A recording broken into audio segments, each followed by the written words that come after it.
Next topic of discussion is एक patient आया है हमारे पास जिसको बुखार हुआ है, साथ उसको खांसी हो रही है और लास्ट 1 मंथ से और एपिथेलॉइड सेल्स हमें नज़र आए हैं। एक्सरे के ऊपर डिफ्यूज नोडुलर ओपेसिटीज़ नज़र आ रही हैं, तो डायग्नोसिस जो होगी वो ट्यूबरक्लोसिस होगी। ट्यूबरक्लोसिस के अंदर हमें एपिथेलॉइड सेल्स भी नज़र आते हैं और डिफ्यूज नोडुलर ओपेसिटीज़ भी हमें मिलती हैं। और साथ अगर किसी पेशेंट को अगर 1 मंथ से ज़्यादा या 2 वीक से ज़्यादा कफ हो या फीवर हो तो उसके लिए हम ट्यूबरक्लोसिस को ज़रूर रूल आउट करते हैं, क्योंकि पाकिस्तान के अंदर ट्यूबरक्लोसिस बहुत ज़्यादा कॉमन है। एक पेशेंट आया जिसको खांसी हो रही है, सॉर थ्रोट है और लो ग्रेड फीवर है, उसके सर्वाइकल लिम्फ नोड्स एनलार्ज हुए हैं और एक्सरे के ऊपर हमें हाइली लिम्फेडिनोपैथी मिल रही है, तो डायग्नोसिस क्या होगी? ट्यूबरक्लोसिस।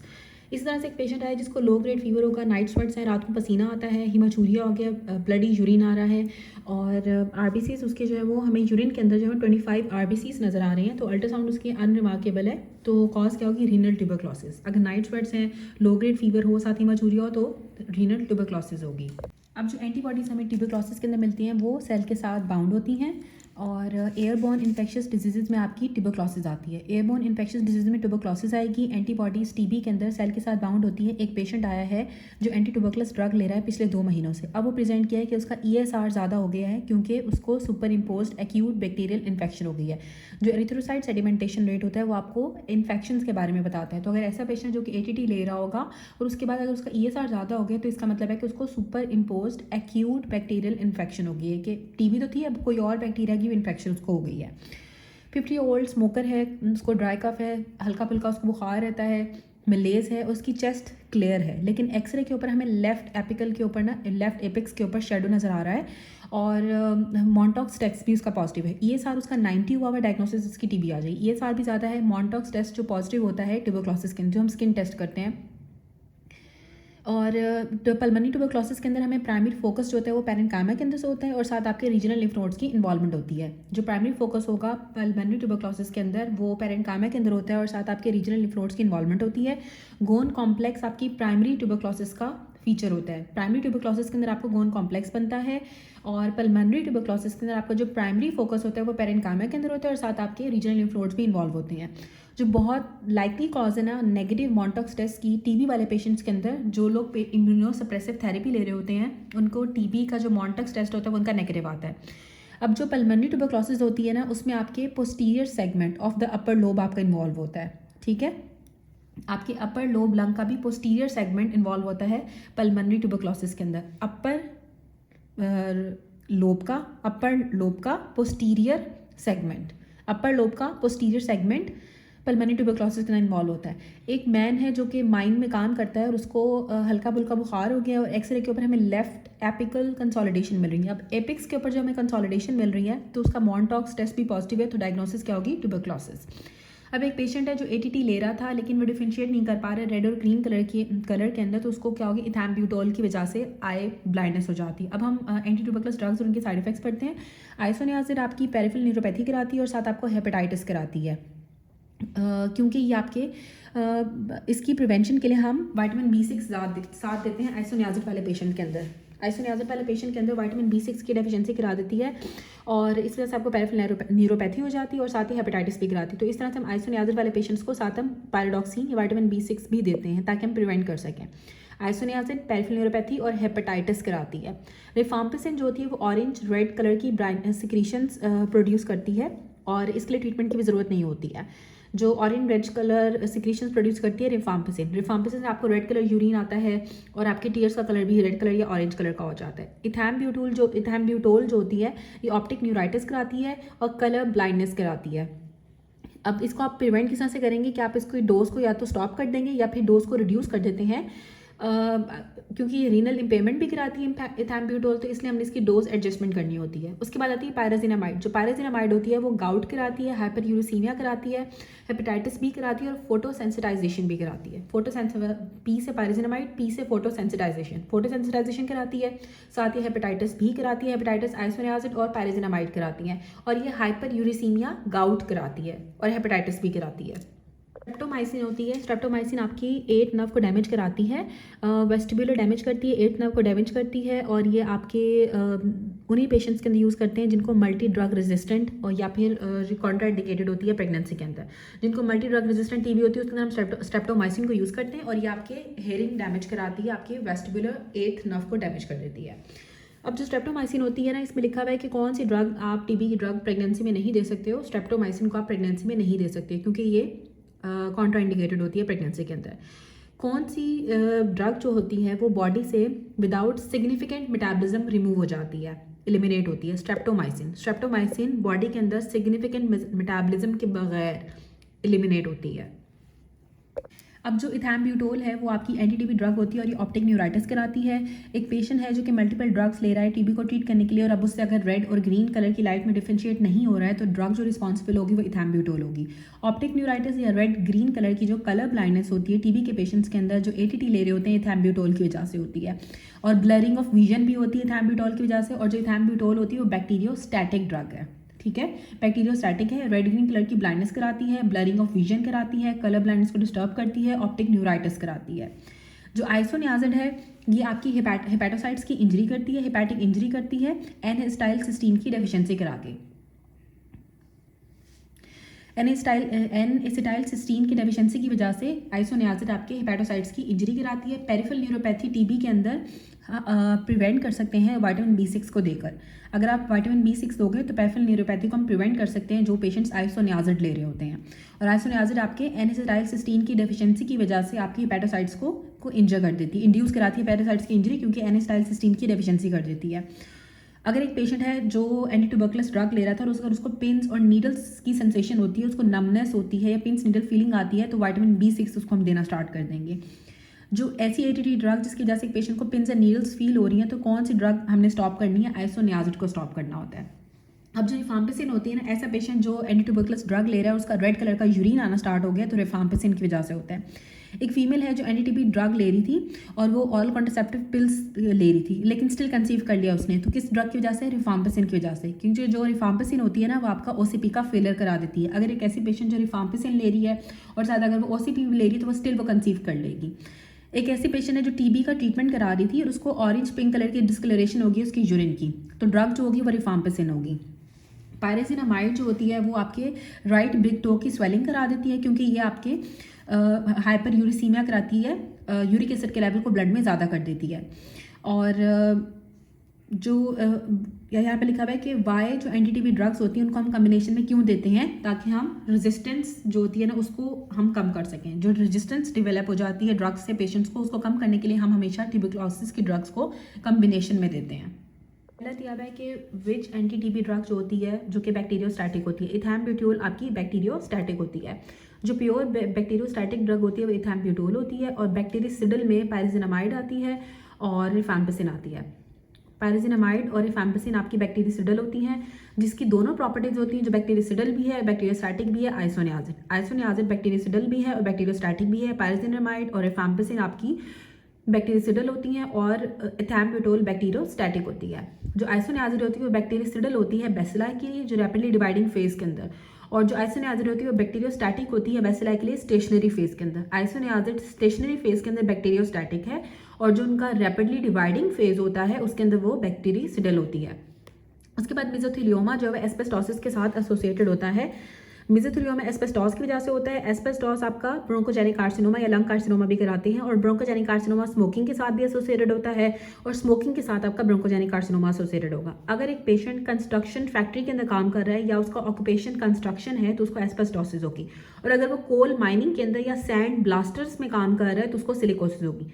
कोल माइनिंग में, सैंड ब्लास्टर में सिलिकोसिस, और अगर कंस्ट्रक्शन वर्कर है या कंस्ट्रक्शन की फैक्ट्री में काम करते हैं, इसका कंस्ट्रक्शन ऑक्यूपेशन है तो उसको एस्बेस्टोसिस होगी। एक पेशेंट आया है जो डिमोलिशन ऑफ ओल्ड बिल्डिंग्स में काम कर रहा था, कंस्ट्रक्शन का काम है, उसको डिस्निया डेवलप हो गया, डिफ्यूज इंटरस्टिशियल फाइब्रोसिस है और आयरन स्टेन्ड उसकी स्ट्रिंग्स एंड बीड्स नजर आ रही हैं। लंग में जो है वो iron stained strings and beads नजर आ रहे हैं, तो कॉज क्या होगी, एस्बेस्टोसिस। कंस्ट्रक्शन वर्कर्स के अंदर एस्बेस्टोसिस होती है। 59 ईयर ओल्ड कंस्ट्रक्शन वर्कर है जिसको हिस्ट्री है कि उसका एस्बेस्टोस का एक्सपोजर हुआ था। और कौन सी मैलिग्नेंट है जो इस तरह के लोगों के अंदर होती है, मैलिग्नेंट मेसोथेलियोमा, ठीक है। एस्बेस्टोस के एक्सपोजर की वजह से जो मैलिग्नेंसीज होती हैं उसमें आपको मैलिग्नेंट मेसोथेलियोमा होता है। फाइब्रोवास्कुलर टिश्यू लीक करता है विद लेयर्स ऑफ मेसोथेलियम, ठीक है। फाइब्रोवास्कुलर टिश्यू लीक कर रहा है विद लेयर्स ऑफ मेसोथेलियम। कौन से स्ट्रक्चर हैं जो पॉसिबली इन्वॉल्व होंगे, आपका लंग इन्वॉल्व होता है, ठीक है। एक स्टूडेंट है जिसको एक स्लाइड दी गई माइक्रोस्कोपिक एग्जामिनेशन की और इसने कंक्लूड किया कि मिजोथीलियम का एपिथीलियम है। जो स्पेसिमेन होगा वो हमने कहाँ से लिया होगा, लंग्स से। मिजोथीलियम आपकी लंग्स के अंदर होती है। नेक्स्ट MCQ दिया हुआ है कि एक रॉक क्रशर को हायरल लिम्फेडिनोपैथी डेवलप हो गई है और बायोप्सी के ऊपर हमें बाइफ्रिंजेंट पार्टिकल्स नजर आ रहे हैं, तो कॉज क्या होगी, सिलिकोसिस। रॉक क्रशर में, कोल माइनिंग में, सैंड ब्लास्टर्स में सिलिकोसिस होती है और साथ इनको हायरल लिम्फेडिनोपैथी भी होगी और हमें बाइफ्रिंजेंट जो है ना पार्टिकल्स नजर आते हैं जो सिलिका के पार्टिकल्स होते हैं। एस्बेस्टॉस जो होती है ना वो इज़ फ्रॉम द रूफ, ठीक है। ज़्यादातर हमारे पास क्या कॉमन इन इंसुलेशन, लेकिन आपके अफेक्ट करती है बेस को, लोअर लोब्स को अफेक्ट करती है, ठीक है। मतलब आप जो इंसुलेशन या फिर जो आप रूफ के अंदर, इज़ फ्रॉम रूफ इंसुलेशन, और बेस को लोअर लोब्स का अफेक्ट करती है। जो सिलिका और जो कोल होते हैं वो बेस अर्थ से आते हैं और आपके अपर लोब्स का अफेक्ट करते हैं, ठीक है। एस्बेस्टॉस है, रूफ से आता है, कंस्ट्रक्शन से, कंस्ट्रक्शन वर्कर्स के अंदर ज़्यादातर एस्बेस्टॉसिस होती है और आपके लोअर लोब्स को अफेक्ट करती है। और जो सिलिका और कोल होते हैं वो अर्थ में होते हैं, मतलब बेस पे होते हैं और आपके अफेक्ट करते हैं लंग्स की रूफ को, लंग्स के अपर लोब्स को अफेक्ट करती है। तो सिलिका आपके अपर लोब्स को अफेक्ट करती है और जो एस्बेस्टॉस होती है वो आपके बेस ऑफ द लंग को या लोअर लोब्स को अफेक्ट करती है। अब जो एस्बेस्टोसिस है, एस्बेस्टोसिस आपकी शिप बिल्डिंग्स, रूफिंग, प्लम्बिंग के साथ एसोसिएटेड होती है। कंस्ट्रक्शन वर्कर्स के अंदर जो शिप बिल्डिंग होती है, रूफिंग होती है, प्लम्बिंग के साथ एसोसिएटेड होती है। ये लोअर लोब्स को अफेक्ट करती है और ये लंग कैंसर के इंसिडेंस को बढ़ा देती है। ब्रोंकोजेनिक कार्सिनोमा ये ज़्यादा कराती है एज कम्पेयर टू मैलिग्नेंट मीजोथीलियोमा। बेरिलियोसिस आपके अपर लोब्स को अफेक्ट करती है। ये बेरिलियम के एक्सपोजर के साथ एसोसिएटेड होती है जो कि एरोस्पेस के अंदर होता है या फिर मैन्युफैक्चरिंग इंडस्ट्रीज़ के अंदर होता है। इसमें हमें ग्रैनुलोमा मिलता है हिस्टोलॉजी के ऊपर और ये ओकेजनली ही रिस्पॉन्ड करता है स्टेरॉइड्स को। उसके बाद आते हैं एंथ्राकोसिस। एंथ्राकोसिस के अंदर हमें कार्बन डक्ट्स की जब आप इनहेलेशन करते हो, और ये अर्बन एरियाज़ के अंदर बहुत ज़्यादा एंडेमिक है और इसका कोई ऐसा हार्म नहीं करती है एंथ्राकोसिस। कोल वर्कर्स न्यूमोकोनियोसिस की वजह से आपको या आपके अपर लोब्स को अफेक्ट करती है। इसमें जब आप कोल डस्ट को इनहेल करते हो, ठीक है। अब एंथ्राकोसिस के अंदर आप कार्बन डस्ट को इनहेल कर रहे थे, कोल वर्कर्स न्यूमोकोनियोसिस के अंदर आप कोल की डस्ट को इनहेल करते हो और जिसमें कार्बन भी होता है और साथ सिलिका भी होता है। इसको हम ब्लैक लंग डिजीज़ भी कहते हैं। कोल वर्कर्स न्यूमोकोनियोसिस को ब्लैक लंग डिजीज़ कहते हैं। इसमें आप कोल को और साथ सिलिका डस्ट को इनहेल कर रहे होते हो। जो सिलिकोसिस है ये भी आपकी अपर लोब्स को अफेक्ट करती है और ये आपकी इसमें glass manufacturers, stone cutters, sand blasting mines और coal mining, sand blasters, glass manufacturers, इन सब से सिलिकोसिस होती है। और इसमें जो सिलिका होता है ना वो आपके फेगोलाइसोसोम्स को डिस्टर्ब कर देता है और आपके मैक्रोफेजेस को इम्पेयर करता है और आपके टीबी के चांसेस को भी बढ़ा देता है। एक्शेल कैल्सिफिकेशन होती है हाइलैंड लिम्फ नोड्स के अंदर। सिलिकोसिस के अंदर एक्शेल कैल्सिफिकेशन होती है हाइलैंड लिम्फ नोड्स के अंदर। ये टीबी के रिस्क को बढ़ा देती है। इसमें जो सिलिका होती है वो आपके फेगोलाइसोसोम्स को डिस्टर्ब कर देती है और इम्पेयर करती है मैक्रोफेजेस को। अभी हमने ये देखा कि जो जितनी भी न्यूमोकोनियोसिस थी वो सारे अपर लोब को अफेक्ट कर रही है, सिर्फ और सिर्फ एस्बेस्टोसिस है जो कि आपके लोअर लोब्स को अफेक्ट करती है।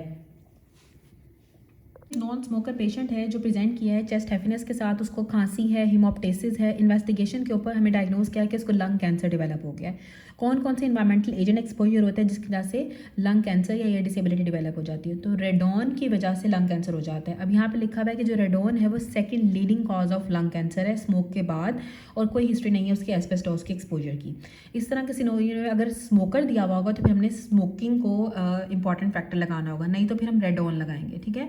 रेडॉन जो होती है वो आपकी second most common leading cause है लंग कैंसर की स्मोकिंग के बाद। और अगर एस्बेस्टोस का एक्सपोजर दिया हुआ होगा, अगर वो कंस्ट्रक्शन वर्कर के अंदर होगा, शिप बिल्डिंग, रूफिंग के अंदर या प्लम्बिंग करता होगा या कोई कंस्ट्रक्शन ऑक्यूपेशन होगा उसका, तो फिर हम एस्बेस्टोस लगाएंगे। और अगर स्मोकर होगा तो फिर हमने स्मोकिंग करना है, लेकिन इसका हम रेडॉन करेंगे क्योंकि रेडॉन आपकी सेकंड मोस्ट कॉमन कॉज है लंग कैंसर की आफ्टर स्मोकिंग। अब यहाँ पे दिया हुआ है कि एक ओल्ड मैन है जिसको कोई रिस्क फैक्टर्स नहीं है, नॉन प्रोडक्टिव कफ हो रही है पिछले 2 महीनों से। अब वो प्रेजेंट किया है कि उसको ब्लड वाला स्पूटम आ रहा है, ब्लड स्ट्रीक स्पूटम आ रहा है, साथ बायलैटरल वीज मिल रही है, 5 सेंटीमीटर का हमें हाइलर मैस मिल रहा है लेफ्ट लंग के अंदर, साथ हेमरेजिक प्लूरल फ्यूजन भी हुई है। और स्पूटम के अंदर हमें हाइपरक्रोमैटिक प्लियोमॉर्फिक सेल्स मिल रहे हैं जिनका साइटोप्लाज्म स्कैंटी है। मोस्ट लाइकली कॉज क्या होगी? रेडोन का एक्सपोजर होगा। अब एक पेशेंट आया है कफ के साथ, स्पूटम हो रही है पिछले 5 महीनों से, उसको कफ और स्पूटम आ रहा है। राइट लंग के अंदर हमें एक्सपिरेटरी वीज भी मिल रही है। एक्सरे के ऊपर हमें small perihilar lymph nodes की इन्वॉल्वमेंट, हाइलम के साथ जो लिम्फ नोड्स हैं उनकी इन्वॉल्वमेंट मिल रही है। बायोप्सी के ऊपर हमें स्क्वामस सेल कार्सिनोमा मिल रहा है, ठीक है। तो कॉज क्या होगी? रेडॉन गैस की वजह से। अब जो एस्बेस्टोसिस होती है वो लोअर लोब का अफेक्ट करती है, प्लम्बर के अंदर एस्बेस्टोस। अब अगर एक पेशेंट है जिसको अगर आपको 5 सेंटीमीटर की ओपेसिटी मिल रही है लोअर लंग के लोब के अंदर, तो एस्बेस्टोसिस होगी। एस्बेस्टोसिस आपके लोअर लोब्स को अफेक्ट करती है। एस्बेस्टोस आपका कैंसर भी कराता है, जिसमें ब्रोंकोजेनिक कार्सिनोमा ज़्यादा कराता है as compare to malignant mesothelioma. Carcinoma asbestos एक इनऑर्गेनिक कंपाउंड है जिसकी वजह से आपको कार्सिनोमा होता है। ब्रोंकोजेनिक कार्सिनोमा कराता है जो एस्बेस्टोस होता है। अगर कोई एक पेशेंट है जो कि डिमोलिशन करा रहे हैं, ओल्ड बिल्डिंग्स की डिमोलिशन में काम करता है, उसको shortness of breath, dyspnoea develop हो गई और साथ में डिफ्यूज इन्फिल्ट्रेशन मिल रही है, फाइब्रोसिस हुई है लंग्स की और आयरन स्टेन्ड हमें स्ट्रिंग्स और बीड्स नजर आ रही हैं, तो उसको क्या होगा, एस्बेस्टोसिस होगी। Iron stained string and beads हमें नजर आते हैं और इंटरस्टिशियल फाइब्रोसिस हुई भी होती है, तो इसको क्या होगा, एस्बेस्टोसिस का एक्सपोजर होगा। एक मैन है जो कि कंस्ट्रक्शन कंपनी के अंदर काम करता है, तो उसको खांसी हो गई है, उसको शॉर्टनेस ऑफ ब्रेथ हो रही है और चेस्ट एक्सरे के ऊपर प्लूरल प्लाक्स मिल रहे हैं, तो क्या होगा, एस्बेस्टोसिस होती है। एक पेशेंट है जो कि डिमोलिशन करा रहा है ओल्ड बिल्डिंग्स का, उसको शॉर्टनेस ऑफ ब्रेथ डेवलप हो गई है रिसेंटली और चेस्ट एक्सरे के बाद हमें डिफ्यूज फाइब्रोसिस नजर आ रही है लंग्स की बायलैटरली और आयरन हमें नजर आ रहा है cells, iron of the cell जो है ना, आयरन स्टेनिंग हो रही है सेल्स की, वो पॉजिटिव है, तो क्या होगा, एस्बेस्टोसिस। अब एस्बेस्टोसिस एक तो लो लोब्स का अफेक्ट करती है, इसमें आपको डिमोलिशन होती है ओल्ड बिल्डिंग्स की या कंस्ट्रक्शन वर्कर्स के अंदर होती है और हमें जो सेल्स होते हैं वो आयरन स्टेन पॉजिटिव होते हैं। एस्बेस्टोसिस की वजह से प्लूरल मेसोथेलियोमा भी हो सकता है और एक स्मोकर पेशेंट है जिसको इंटरस्टिशियल लंग डिजीज डेवलप हो गई और अगर आपको प्लूरल फ्लाक्स मिल रहे होंगे तो क्या होगा, एस्बेस्टोसिस की कॉज होगी। इंटरस्टिशियल लंग डिजीज कराते हैं, प्लूरल प्लाक जो होते हैं वो हमें एस्बेस्टोसिस के अंदर मिलते हैं। अगर प्लूरल प्लाक की बात होगी तो फिर आपने एस्बेस्टोसिस को मेंशन करना है। उसके बाद आ जाएगा सिलिकोसिस एंड टीबी। जो कोल माइनिंग होती है और सैंड ब्लास्टर्स के अंदर सिलिकोसिस होती है। सिलिकोसिस कॉमन होती है जो कि सैंड ब्लास्टिंग में या कोल माइनिंग में काम करते हैं और सिलिकोसिस जो होती है वो सैंड ब्लास्टिंग, कोल माइनिंग या ग्लास मैन्युफैक्चरर्स के अंदर या स्टोन कटर्स के अंदर भी सिलिकोसिस होती है। अब एक बंदा है, उसको सिलिकोसिस हो गई है और पल्मोनरी नोड्यूल्स के साथ प्रेजेंट किया है। मैकेनिज्म क्या होता है नोड्यूल्स के फॉर्मेशन का, जाइंट सेल की फॉर्मेशन होती है सिलिकोसिस के अंदर। सिलिकोसिस में जाइंट सेल फॉर्मेशन होती है। हमने पहले भी पढ़ा कि जो सिलिका डस्ट होती है आपकी फेगोलाइसोसोम्स को डिस्टर्ब कर देती है और आपकी मैक्रोफेजेस को इम्पेयर करती है और वहाँ पे जाइंट सेल्स की फॉर्मेशन कराती है। एक मैन सिलिका डस्ट उसने इनहेल की है पिछले 6 सालों से और नाउ उसको जो है वो कफ डेवलप हो गई है और 1 सेंटीमीटर का मैस हमें नजर आ रहा है चेस्ट एक्सरे के ऊपर। तो कॉज क्या होगी, फॉरेन बॉडी जाइंट सेल्स हमें मिलेंगे। ठीक है, जाइंट सेल से जाइंट सेल फॉर्मेशन हो जाती है सिलिकोसिस की वजह से। एक पेशेंट है जो कि माइन में काम कर रहा है, प्रेजेंट किया है कफ के साथ। अब एक पेशेंट है जो माइन में काम कर रहा है, जिसको कफ हुई है, साथ उसको फीवर हो रहा है, वेट लॉस हो रहा है, माइन के अंदर काम कर रहा है। ट्यूबरकुलिन जो टेस्ट था वो उसका पॉजिटिव आया और साथ हाइली लिम्फेडिनोपैथी है, तो डायग्नोसिस की टीबी होगी। हमने पहले भी पढ़ा कि ऐसे लोग जो कि माइन में काम करते हैं या फिर सिलिका का जिनका एक्सपोजर होता है उसमें टीबी की ससेप्टेबिलिटी बढ़ जाती है।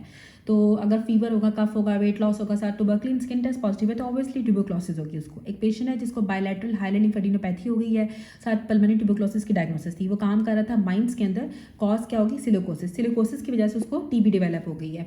एक मैन है जो काम करता है कोल माइन के अंदर और इसको प्रेजेंट किया लो ग्रेड फीवर के साथ, उसको ड्राई कफ हो रही है, साथ वेट लॉस हो रहा है। चेस्ट एक्सरे के ऊपर हमें राइट एपिकल कंसोलिडेशन मिल रही है, मॉन्टॉक्स टेस्ट पॉजिटिव है, ESR 90 है, डायग्नोसिस क्या होगी, टीबी। वर्कर्स काम करते हैं digging deep into the earth crust, मतलब ये जो डिगिंग का काम कर रहे हैं उनको पल्मोनरी फाइब्रोसिस डेवलप हो गई है, तो जो कॉज होगी वो क्या होगी, सिलिका। एक 40 ओल्ड माइन वर्कर है, माइन वर्कर जहाँ पे भी आएगा या अगर डीप अर्थ क्रस्ट की कोई बात होगी तो उसमें सिलिकोसिस होगी। एडमिट हुआ है progressive breathlessness, productive cough, night sweat, weight loss के साथ। चेस्ट एक्सरे के ऊपर हमें हाइली लिम्फेडिनोपैथी मिल रही है, ट्यूबरकुलिन स्किन टेस्ट पॉजिटिव है, डायग्नोसिस क्या होगी, सिलिकोसिस। उसके बाद एक पेशेंट आए, वेट लॉस हो रहा है, उसके लंग के अंदर लीजन है, नाउ प्रेजेंट किया, इसको ब्लडी स्पूटम आ रहा है। हिस्टोलॉजी के ऊपर हमें सेल्स मिल रहे हैं, क्लस्टर्स भी मिल रहे हैं। ठीक है, स्मॉल सेल्स का क्लस्टर मिल रहा है, न्यूप्लास्टिक उसकी मॉर्फोलॉजी है, तो पॉजिटिव एजेंट क्या होगा, स्मोकिंग। ठीक है, और कोल वर्कर है, प्रेजेंट किया शॉर्टनेस ऑफ ब्रेथ के साथ, फटीग के साथ, पिछले 1 महीने से चेस्ट एक्सरे के ऊपर हमें प्लूरल एफ्यूजन और नोड्यूलर ओपेसिटीज मिल रही है। कॉज डायग्नोसिस क्या होगी, निमोकोनियोसिस। किसी भी ऑक्यूपेशनल एक्सपोजर की वजह से जो हमें डिजीजेज होती हैं, लंग डिजीज होती हैं, सब निमोकोनियोसिस कहते हैं।